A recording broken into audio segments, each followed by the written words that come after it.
Okay, today we're going to be looking at some right triangles and being able to find trig functions from these right triangles. The first thing we need to know is how to label these sides of a right triangle.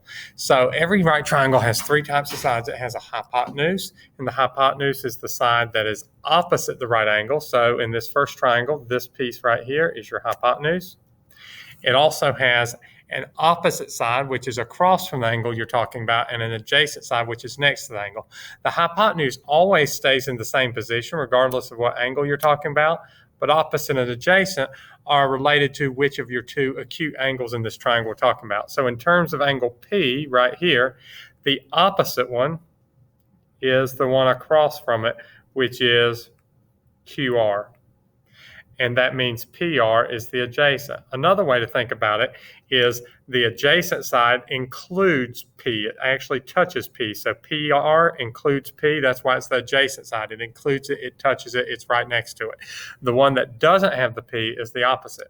Now you notice if I do it in terms of Q, now my opposite side, the one that's across from it, is PR, and my adjacent side is QR. So the first thing you need to be able to do is to figure out which of these sides is opposite and adjacent, and you'll have a practice exercise that will help you with that today. Now, let's go ahead and go a little bit further with our understanding of trig ratios.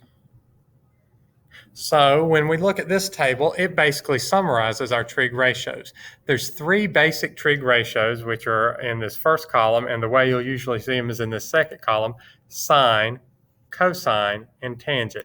You might have seen those buttons before on a calculator, and I'll show you where they are in Desmos a little bit later, but those are your three basic trig functions.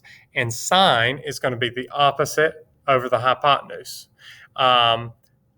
So in terms of triangle P, we'll fill that in just a second. The cosine is the adjacent over the hypotenuse, and the tangent is the opposite over the adjacent.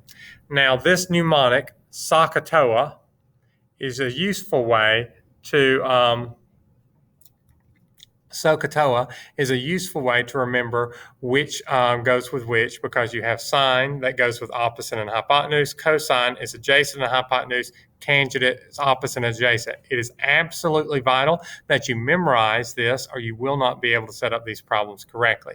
So maybe writing that down on a note card that you can set beside you as you work, or looking back at that in a very handy place will help you as you get started with today's lesson. Now, the next thing we're going to do is we're going to label this in terms of P. So, in terms of P, we're going to look at this diagram that we've already labeled, and we'll see that the opposite side is the side QR.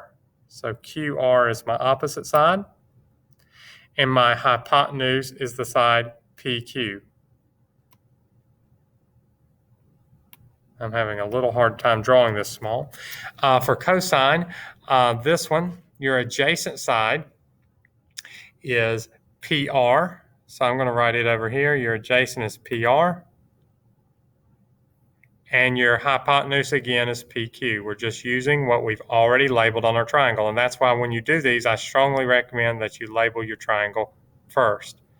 On the last one, your opposite side is QR. And your adjacent side is PR, and that shows you how to set up which side goes with which as we do these trig ratios. Hopefully this will give you a good introduction to these trig ratios. You might need to rewatch this, make sure you understand it fully before you go on to the next video. If you have any questions, you can reach out via Zoom or email.